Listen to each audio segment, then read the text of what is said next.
Shivani Sharma, your educator. I warmly welcome you all to yet another YouTube video जिसमें हम UGC NET English literature के questions from 6 December करने वाले हैं. Now I for your own benefit I have tried कि मैं इन questions को सेग्रीगेट कर दूं, right. So the questions that we are going to deal with are majorly related to your field of literary theory and some questions which are miscellaneous as in कुछ non fictional writings आ गई अगर, right. So all these things will be incorporated in this particular video. Now, how should you guys be proceeding with?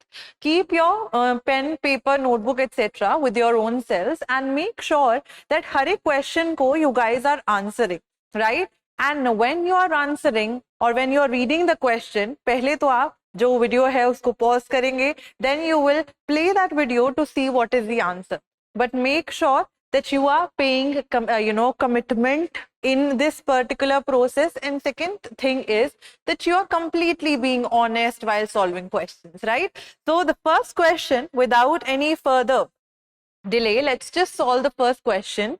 The term gynocriticism refers to feminist consciousness, productions of writing on women by men, analysis of andro-texts, or production and analysis of writings by women on women, right? So what do you think is the correct answer here? As I told you, you guys can pause your videos and make sure that you are answering them. तो एक minute आप video pause करके read कर सकते हैं, then answer कर सकते हैं. The right answer to this particular question is option D, that is production and analysis of writings by women on women. ये term जो थी, it was for the very first time has been introduced in the literary theory, in the field of feminist literary theory particularly, by a feminist literary theorist जिनका नाम था Allen Showalter. Now one more question जो यहाँ से बनता है for you all to comment down is that मैंने तो आपको ये बता दिया that she has coined this particular term. In which book this particular term has been coined? क्योंकि एक ही क्वेश्चन को सॉल्व करने का सिर्फ एक तरीका नहीं देखना है. We are going to follow the post structuralist approach here. We are going to see that अगर हम plurality में चीजों को सॉल्व करने की कोशिश करें तो your question from this particular question is कि gynocriticism नाम का जो एक word coin करा है एलेन शोवाल्टर ने, in which work she has coined that particular word, right? So you will comment down below and let me know. Now she talks about कि कौन सी writings औरतों ने लिखी हैं, औरतों पे लिखी हैं, right? She tries to talk about that. That is gynocriticism. She says that the way a man is writing through his phallus, which according to Sigmund Freud's psychoanalytic theory, अगर हम word देखें, phallus है, phallus is somewhere or the other a word which is referring to the male genitalia, the penis, right? So she talks about that how phallus is something, Sigmund Freud ने हमें psychoanalytic theory में यही बताया है, that phallus is something which is because of the fact that it is something which appears to be, which is visible, that is why it gained more and more superiority through the patriarchal systems, right? So she talks about the way a man writes through his phallic power. The same is the case with the woman who's writing through her womb. That is what she is mentioning as gynocriticism, right? The next question that we have here is, which amongst the following is not true about National Education Policy 2020? I told you we are going to deal with questions which are miscellaneous in nature as well. So what should be the correct answer? And question को ध्यान से पढ़ना है, not true है या true है, ठीक है? So what should be the right answer? The right answer to this particular question is option C. NEP बिल्कुल नहीं कहती है कि इंग्लिश को ही ओनली मीडियम बनाना है एलिमेंट्री लेवल तक. क्यों? क्योंकि इन्होंने 3 लैंग्वेज फॉर्मूला भी दिया है, right? They have talked about the regional language, the mother language and English as well. So you need to make sure that you are not giving priority at the elementary level just to one language जो बच्चों को भी आती ही ना हो, ठीक है, so this is the correct answer. It is not the feature, not a recommendation made by NEP. तो क्या रिकमेंडेशंस हैं कि high quality learning and print material होना चाहिए इंडियन लैंग्वेजेस में, ताकि इंडिया की जो हेरिटेज लॉन्ग लॉस्ट है, प्राकृत, पाली, उर्दू, इन सब लैंग्वेजेस को जो हम पीछे छोड़ चुके हैं, इनको हम धीरे धीरे धीरे करके आगे लेके आए. Right, the policy recommends early implementation of the three language formula to promote multilingualism. अब ये स्टेटमेंट करेक्ट है. अगर आपको यही पता हो तो आप अंदाजा लगा सकते हैं कि इंग्लिश को फिर अकेले को बढ़ोतरी नहीं मिलेगी. Right, the policy recommends teaching in local language wherever possible. तो ये तीन चीजें बिल्कुल करेक्ट हैं and the third one here is incorrect. Right, so option C is incorrect. Then we have the next word, panopticism. Panopticism is a concept that refers to external spying. External spying, who among the following coined this particular term? So this particular term, you need to pause your videos. This particular term has been coined by Michel Foucault. Foucault अपनी writings में, he is a post-structuralist, he talks about this particular word panopticism, जिसको external spying तो बोलते हैं, but for what reason the spying is being done. तो अगर आप after the video you go to Google and you search for the image of a panopticon की एक image देखेंगे तो आप समझेंगे कि panopticon कैसा होता है कि एक यहाँ पे टावर होता है and then there is the entire cell जिसमें लोग रह रहे होते हैं, अलग अलग cells होते हैं जेल्स के. तो people cannot see like यहाँ पे अंदर कोई सर्वेलेंस के लिए बैठा है या नहीं, तो they behave nicely. They behave nicely, they behave in a very disciplined manner. तो एक्सटर्नल स्पाइंग को के कॉन्सेप्ट को फूको ने कॉइन करा था, बिकॉज फूको का मानना है कि पावर इस तरह से भी ऑपरेट हो सकती है, where you directly or indirectly are not even participating in the entire form of formulation of, spreading that particular discourse, spreading that particular power, but that is being spread through the hold that you have. तो यहाँ पे इस particular image के through फूको जो है describe करते हैं. So right answer is option B. According to Sigmund Freud, civilization is to some extent the cumulative product of a psychology. So you are supposed to choose the correct options from the, these are the things, these are the options. And इनके combinations दिए हैं, appropriate combination आप लोग choose करेंगे. Choose the appropriate combination here.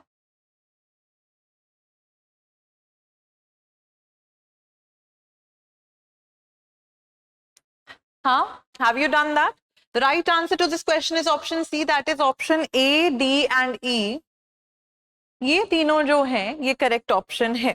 क्यों है correct option? ना फूको ने हमें एक थ्योरी दी थी जिसको बहुत ही अच्छे से, we all know the theory by the name of psychoanalysis, या उसको साइको एनालिटिक थ्योरी कह सकते, जिसमें जिसमें फ्रॉयड ने हमें concept of id, ego, superego, he is also coined terms such as libido. तो फूको जब बात करते हैं, फ्रॉयड जब बात करते हैं इस पर्टिकुलर टर्म की, इस पर्टिकुलर टर्म लिबिडो की, लिबिडिनल डिजायर्स जो होती हैं they are always driven by the pleasure principal.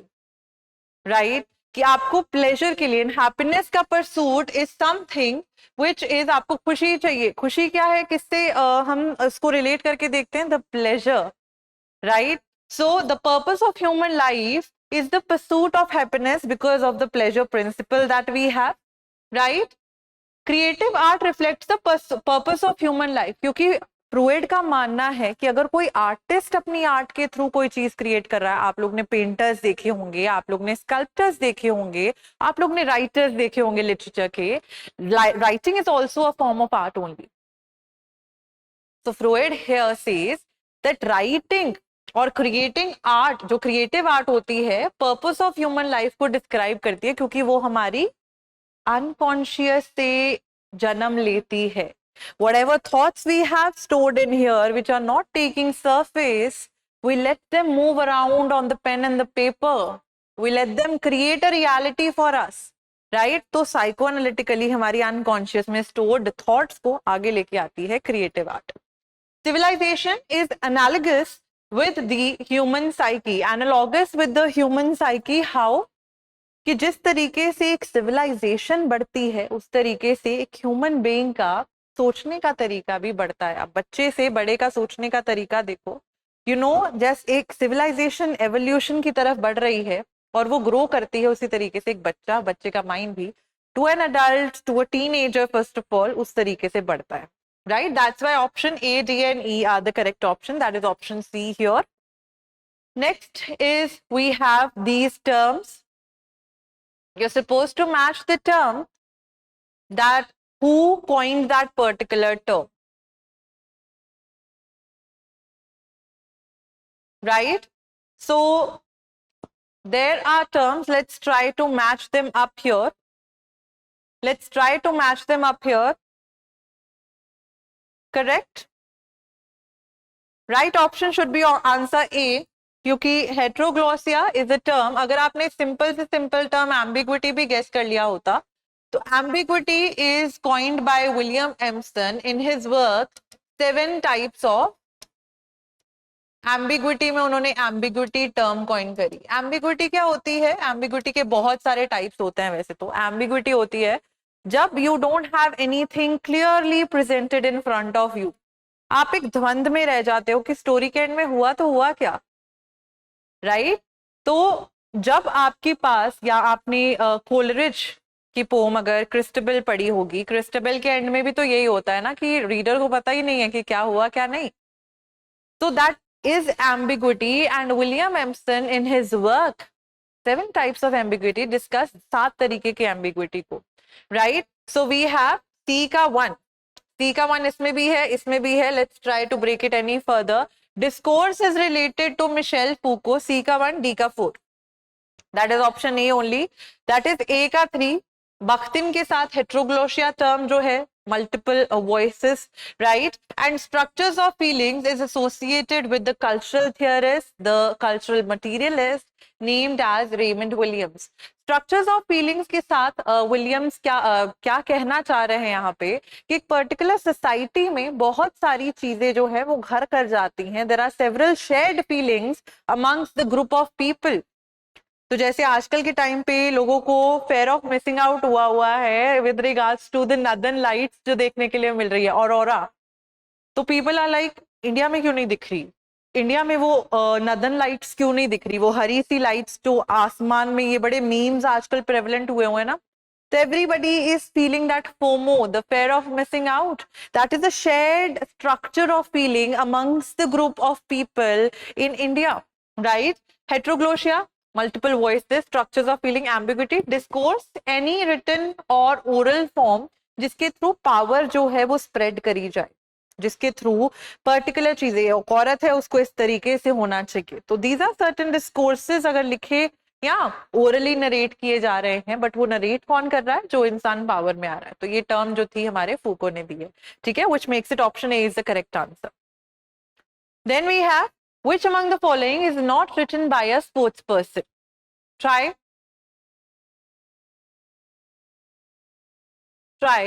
So the right answer to this question is option D. Autobiography पे questions आ रहे हैं. ये जो आपकी autobiography है, A Country Called Childhood, it is written by Dipti Nawal about her childhood in Amritsar, tumultuous childhood in Amritsar, and she got this particular autobiography published in the year 2022. ठीक है, 2022 में उन्होंने ये पर्टिकुलर ऑटोबायोग्राफी पब्लिश कराई. तो ये एक actress है, she is not a sports person, that's why this is the odd one out. बाकी 3 ऑटोबायोग्राफीज की अगर मैं आप लोग के साथ बात करूं तो ओपन एंड ऑटोबायोग्राफी एक टेनिस प्लेयर है जिनका नाम है आंद्रे अगासी, उनकी लिखी हुई है. Then we have unbreakable and autobiography, ये ऑटोबायोग्राफी है मैरी कॉम की, तो वो भी एक स्पोर्ट्स पर्सन है. And playing it my way my autobiography is by Sachin Tendulkar, is an autobiography by Sachin Tendulkar. तो ये 3 स्पोर्ट्स पर्सन की है. जो 4th वाली है that's the wrong option. right? That's why D is the right answer. Next, match list one work with the author. Match list one with the author.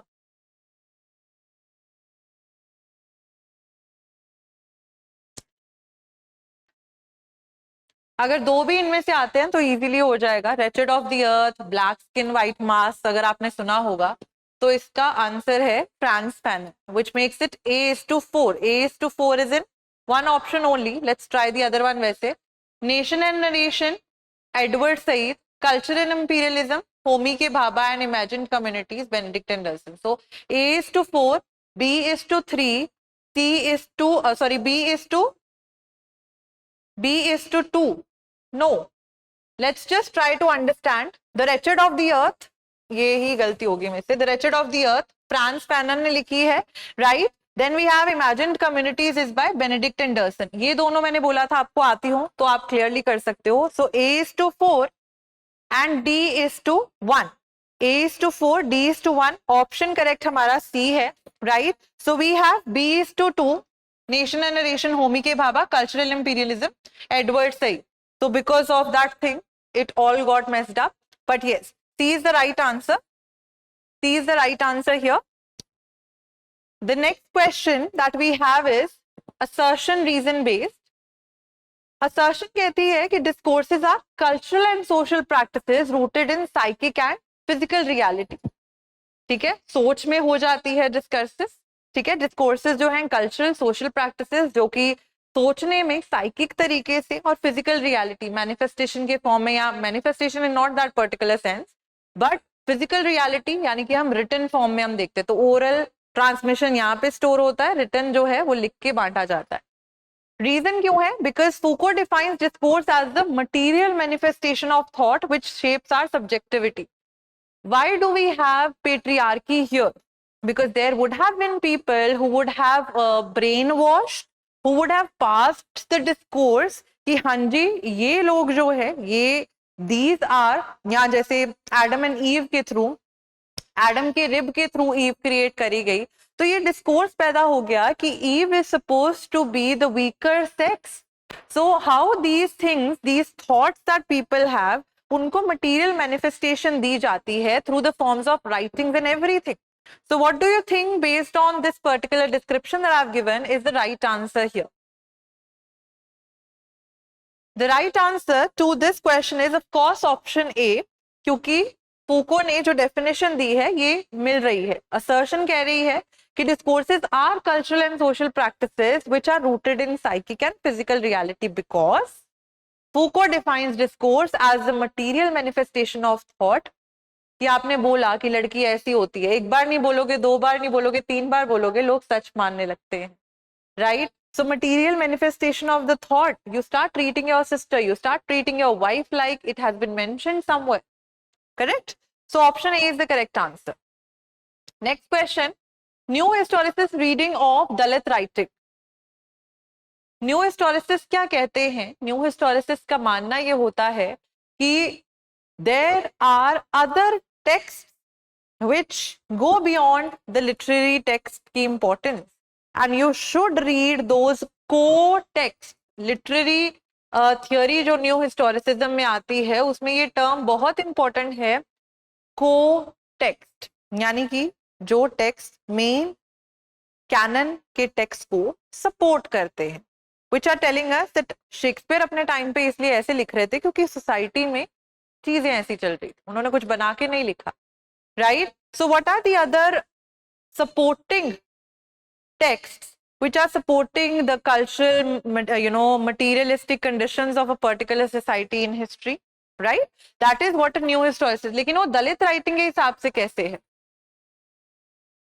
What you think is the right answer should be option A. That is A, B and C only. Dalit writing is only a political category? No, they are trying to protest for their own rights. They are trying to speak up about the injustice that they have encountered. So it's not just related to political category, right? Dalit writing is not grounded in history. How can you say that? Because we have seen instances from the very ancient times where we have seen the caste system being prevalent in India. तो वहां से ही caste system बहुत time से चलता आ रहा है history में। हम कैसे कह सकते हैं कि दलित हिस्ट्री जो है वो दलित हिस्ट्री जो है वो हिस्ट्री में राइटिंग ग्राउंडेड नहीं है बिल्कुल है उसकी रूट्स हिस्ट्री में। कैसे कास्ट डिवीजन करी गई, ब्राह्मण क्षत्रिय वैश्य शूद्र, क्यों डिवीजन करी गई, किस बेसिस पे करी गई, right? So all these things, they have a historical connection. So this option is wrong, this option is wrong. Dalit writing does not essentialize Indian society cultural identity. Yes, of course. Has inflected the immanent meta narratives. हाँ, अलग अलग narratives को भी हम उतनी importance देते हैं. There is no single location of Dalit writing. And यही neo historians कहते हैं कि कोई एक हमारे पास universal चीज नहीं होती है. Right? So option A, B and C are the correct option. Next, we have the last question for today. Antonio Gramsci's definition of intellectual. Which is the correct option? Take your time. We have combinations here. So after reading, first of all, इसको पढ़ेंगे आप.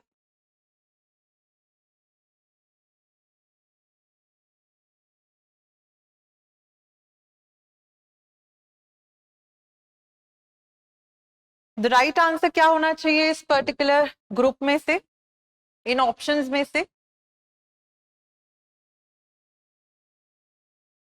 The right answer to this question is option C. If we try to look at the option C is, अगर हम C option में देखें तो हमें A, B and E यानी कि C और D ऑप्शंस नहीं है. नाउ एंटोनियो ग्राम्सी ने इंटेलेक्चुअल्स की डेफिनेशन दी थी कि एक टाइम आता है एक पर्टिकुलर सोसाइटी में दो तरीके के इंटेलेक्चुअल्स होते हैं. एक तो होते हैं ट्रेडिशनल इंटेलेक्चुअल्स जो सोसाइटी की एलीट क्लास में से लोग आते हैं, जो एलीट क्लास का ही इंटरेस्ट दिखाते हैं, जैसे कि हमारे प्रीस्ट्स हो गए, हमारे चर्च के पोप हो गए, अगर हम ब्रिटिश हिस्ट्री को रेफर करें तो they are the ones who are just catering to the needs of the upper class elite society. उनको हम ट्रेडिशनल इंटेलेक्चुअल्स कह देते हैं. एक तरीके के इंटेलेक्चुअल्स होते हैं जिनको टर्म करते हैं. तो एंटोनियो ग्राम्सी ने दो टर्म्स दी हैं विद रिगार्ड्स टू इंटेलेक्चुअल्स. एक ये कहते हैं, एक होते हैं ट्रेडिशनल इंटेलेक्चुअल्स, और एक ग्रुप होता है हमारा ऑर्गेनिक. तो ट्रेडिशनल इंटेलेक्चुअल्स वो ग्रुप होता है जो एलीट क्लासेस में से बिलोंग करता है, एलीट क्लासेस से बिलोंग करता है और केटर भी उनकी नीड को ही करता है, caters to their needs only. Whereas if we try to talk about the organic intellectuals group, ये ग्रुप जो है ये मल्टीपल एरियाज ऑफ सोसाइटीज में से इमर्ज करता है. ठीक है. एंड ये जो है ये इनके इंटरेस्ट को केटर नहीं करता, ये बल्कि it is going against, it protest against the injustice that is prevalent. तो ऑर्गेनिक इंटेलेक्चुअल्स हम किनको बोल सकते हैं? अगर एग्जाम्पल देखें, हम इकोनॉमिक कह रही हूँ, इन्वायरमेंटल एक्टिविस्ट को बोल सकते हैं कि वो ऑर्गेनिक इंटेलेक्चुअल्स हैं क्योंकि ये इन्वायरमेंट के लिए खड़े हो रहे हैं. यहाँ पे मैंने आपको बोल दिया एनी रिलीजियस लीडर्स, प्रीस्ट्स हो गए, पोप्स हो गए, एटसेट्रा. ठीक है. So these are the people. So क्या कहते हैं ग्राम्सी? ग्राम्सी कहते हैं कि हर एक social group joining the new world of production creates organically a stratum of intellectuals. इनको वो organic कहते हैं. Intellectuals give homogeneity and awareness of a social group's functions in all the fields. यही intellectuals representatives बनते हैं उस particular group का. कई लोग होंगे जिनको environment को लेके concern होगा, हर एक इंसान नहीं बोल पाता environment के लिए, तो उस particular social group को represent करने के लिए जो लोग खड़े हो रहे हैं वो ये होमोजेनिटी और अवेयरनेस क्रिएट करते हैं अपने ग्रुप में कि तुम्हारा हर एक फील्ड में क्या रोल है. The monopoly held by the ecclesiastics जो कि रिलीजियस ग्रुप से होते हैं in the super structural domain was not exercise without a contestation. ऐसा नहीं था कि उनके लिए प्रोटेस्ट नहीं हुआ था, लेकिन because of several things that had happened this monopoly was given to them. तो ऐसा नहीं था कि कभी रिलीजियस लोगों के अगेंस्ट कोई खड़ा नहीं हुआ, हुए थे लोग. So this is the definition of intellectuals that Gramsci has given all of us, right? With this, I will be taking your leave. I hope आप लोग को चीजें समझ में आई हो. दो सवालों के जवाब आप लोग को देने हैं। गाइनोक्रिटिसिज्म कौन से वर्क में दिया था हमारी एलेन शोवाल्टर ने, एंड फूको की टर्म जो पेनॉप्टिसिज्म है या पेनॉप्टिकन है वो उन्होंने किस बुक में कॉइन करी थी। I'll see you guys in another video. Till the time, keep on studying because exam is very near. I'll see you guys. Thank you so much and have a good day. Bye bye.